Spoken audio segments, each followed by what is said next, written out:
Hi, we'll be starting in just a second.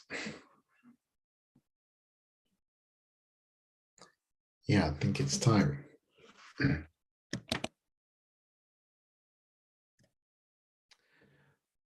Hi there. Hi there, good evening. I'm glad that you could join us for this talk about a subject that most people are surely interested in. How do we deal with problems, battles, and convert those into opportunities in our life? Now, if you're interested in learning more after this talk from Lara, we'll be giving details on how you can read some Logosophy books for free, watch previous webinars, and take part in other online and in-person events. Firstly, my name is Simon. I'm a native Brit, originally from London, and I've been studying Logosophy with the European Association of Logosophy for about 2 years now. Before the talk, we should say a brief word about Logosophy for those not familiar with it. Logosophy was founded by Argentinian thinker and humanist Carlos González Picoche in Cordoba in 1930. And since that time, many study centers have been established in Argentina, Brazil, Uruguay, and also USA and Europe. And there are also several logosophical primary and secondary schools across South America. Now, there are many ways to describe what Logosophy is, but we could perhaps start with a couple of things that Logosophy is not. It's not a religion, and it's not an abstract philosophy about which we could argue back and forth in an abstract way endlessly. And it's not as such a theory about human psychology. Logosophy addresses concerns that humanity has struggled with for its whole existence, and gives each person the tools to answer them. For instance, questions we all have about why are we here? What's the meaning of our life? Is there a God of some kind? What does it mean to act ethically? How do we improve ourselves and overcome our faults? These kind of questions. How it approaches these topics from a very unique and original perspective, one where belief or dogma is replaced by testing logosophical knowledge within your own life to arrive at a real knowledge of ourselves and our existence. It can be described as a science because it can be applied in a practical way in our daily lives through a method that it establishes. It can also be described as a culture because Logosophy is something studied collaboratively with other people, not just in isolation. And it's the exchange of comprehensions between students is a vital part of the process. And in a way, everyone is a student and a teacher. It should also be stressed that Logosophy is completely non-profit. It has no political affiliations or goals, and all students and teachers contribute their efforts on a completely voluntary basis. So that's just a few intro words. I'd like to now pass over to Lara, who will introduce herself, and she's going to talk about some of her experiences of applying this knowledge. Yes, Lara, over to you. Well, thank you, Simon, and good evening, everyone. So my name is Lara. I am a student at the Logosophical Foundation of Florianópolis in Brazil. And before starting my talk today, I'd like to introduce myself. So I graduated in medicine and did my residency in dermatology. And I am now a dermatologist and work here in Brazil. Now, before I start telling you about my experience in my professional life, I'd like to ask you a few questions for reflection. What role does university or the profession play in my life today? Are there any choices I can make that will improve my perspective in this part of life? And if yes, how do I feel about this choice? Is it easy to make? And what do I need to do to decide? While you think about those, I will tell you a little bit about my life. I like to say that logosophy is an auxiliary science to other sciences, and this became very clear to me when I was in university. But before I get to that, I will tell you a little bit about how I got to medical school, about this particular choice. In the year of the admission exams, I wasn't sure what I wanted to do, and I was thinking about 3 options: medicine and two other degrees that are not in the health area. I ended up deciding for medicine because I felt like I was capable, and I didn't want to regret in the future having chosen another option because it demanded less from me. So this is how I chose medicine. At that time, during the preparatory exam for university, I also began to study logosophy. And that was when I learned a concept that made a big difference in my life. I'm going to read you an extract from the book Introduction to Logosophical Cognition that talks about it. Let's see.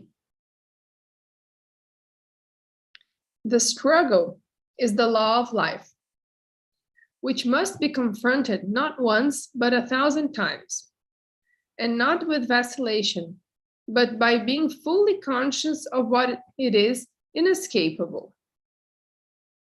In order for man to reach his highest goal, it is necessary that he fight, knowing how to do it. Have you ever thought about this? Have you ever thought that struggle, the challenges, the difficulties are an inherent part of life? That there is no life without struggle? I admit that at that time, I had never thought about it. I was studying to pass the admission exams to university, and I imagined that when I entered university, my life would be better. But in my mind, I associated better with easier. In a certain way, unconsciously, I thought that life in university would be easier than in the preparatory course. Just like life with a degree would be better than life as a uni student. But does that make sense? What do you think?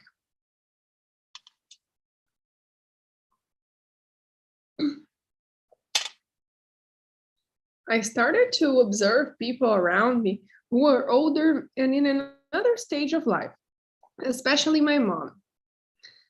Looking at her life, it was clear that she had a life much more complex than mine, with responsibilities and challenges greater than mine. And just like my mother, observing the lives of so many other people, it was not so difficult to prove that, just as the author of Logosophy says in the extract we just read, struggle is indeed an inevitable part of life. But then, if I can't avoid challenges, how do I best deal with them? About this, Logosophy also further teaches the following.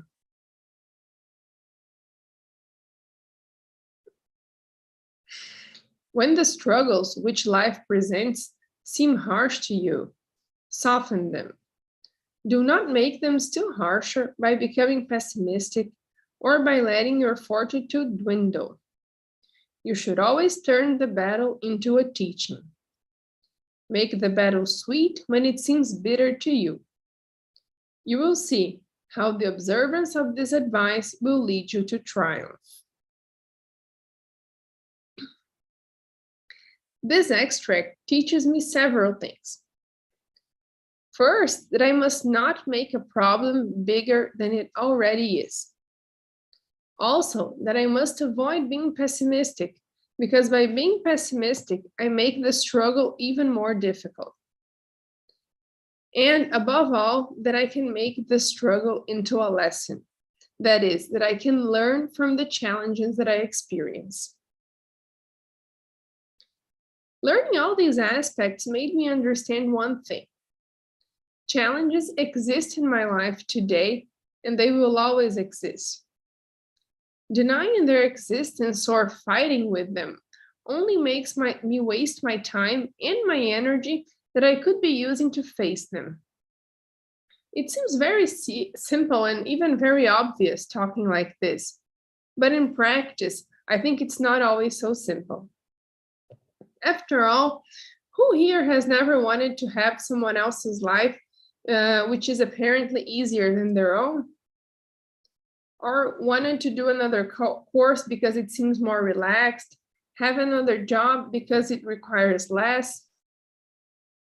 Anyway, I see that, as obvious as it may be, if I don't want to play the victim for the challenges I have in my life, I need to constantly remind myself that they are an inevitable part of it.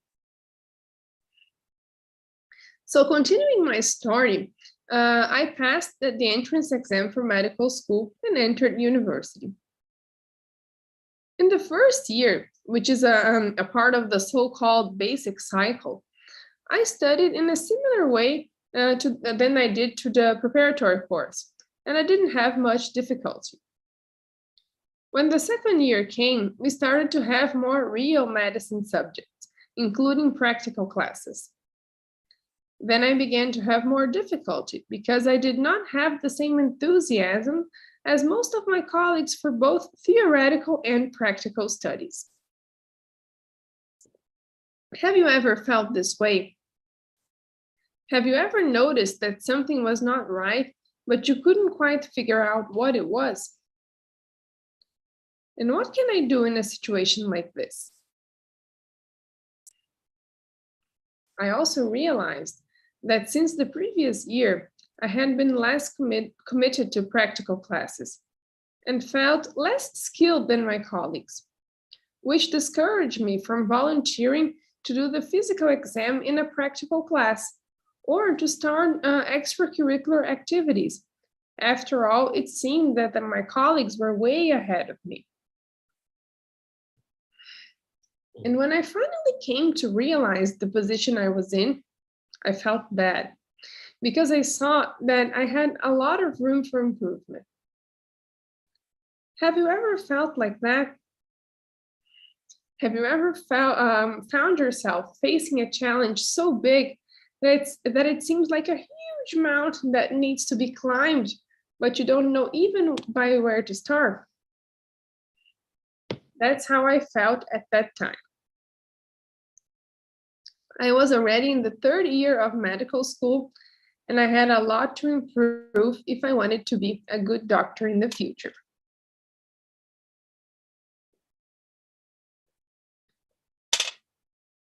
So I had to come face to face with the choice to take this course.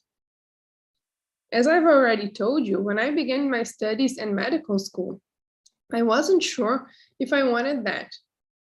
And because I didn't have that big dream that many people have when they choose their careers, I didn't have the same interest and natural disposition as my colleagues.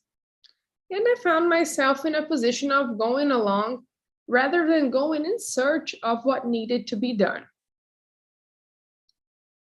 And now, what to do? Give up? Continue the same way? Change? But how to change? Will I be able to cross this mountain? There are many options to choose from, aren't there? And I'd like to ask you something else. Have you ever noticed that when you see another person going through a problem, it seems that it is much easier to see a solution to their problem than it is to see your own? Sometimes I even offer advice or think to myself, how come the other person can't see that it's so simple to solve this problem? That's right. I have noticed that it's easier to analyze a situation when I'm outside of it. And that is what Logosophy teaches us about problems, that they should be faced in an unpersonal way.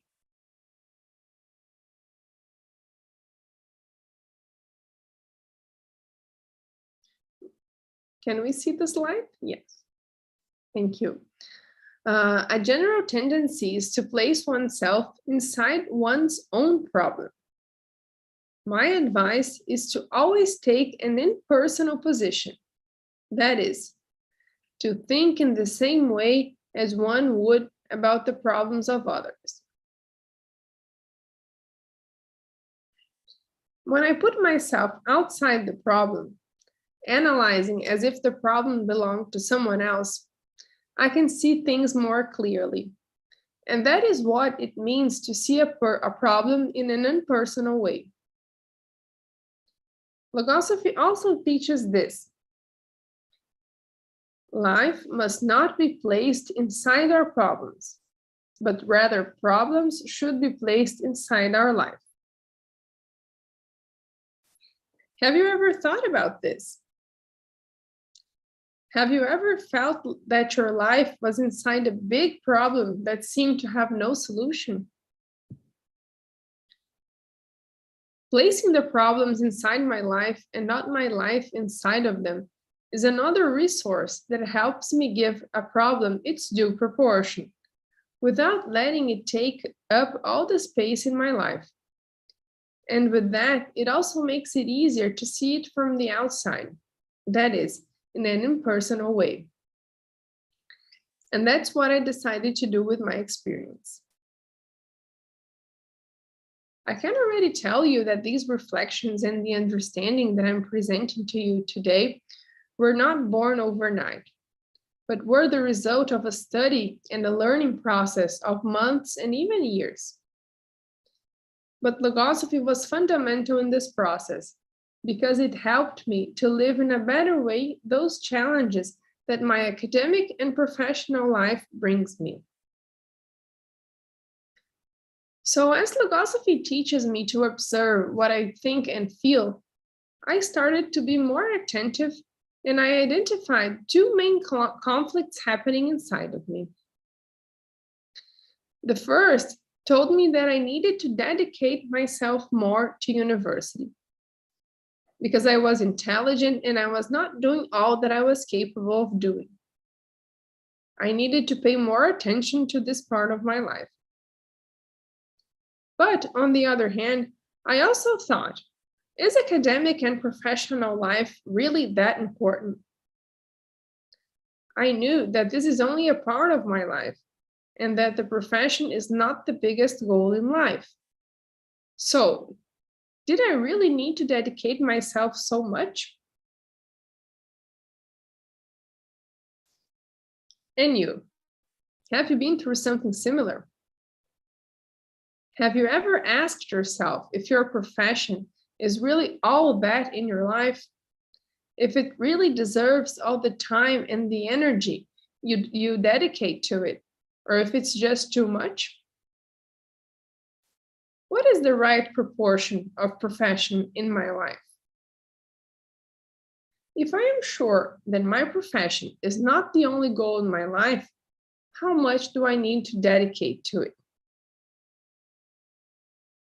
I asked myself many of these questions when I was in university, and I ask them until this day, because I see that the circumstances change over the years. But I even ask myself again some of the things I used to ask a long time ago.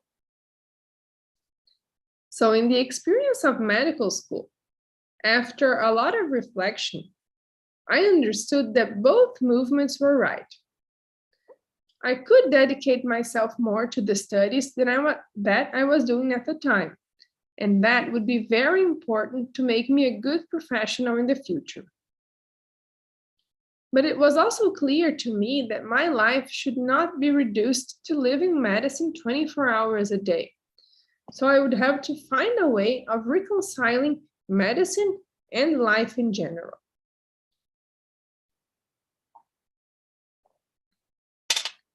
But how do I start a change? How do I go from being a student who did nothing in practical classes to being a student who is willing to do the exercises in front of everyone? Is this a simple choice? That's where the freedom of thinking comes in. When it became clear to me that I needed to change, my biggest limitation became fear. Fear of what others would think when they saw me doing something I had never done before.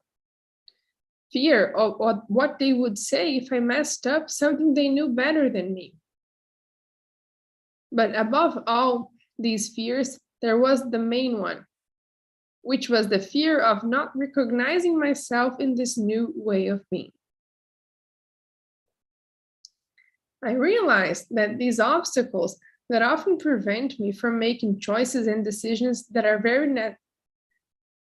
I realized that these are the obstacles that often prevent me from making choices and decisions that are very necessary in my life, especially the choices and decisions that will allow me to take steps forward in my journey.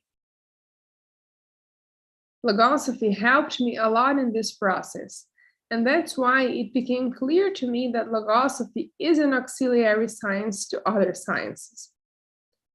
It helped me especially to be more sure that I was right, of what was right and what I wanted for myself.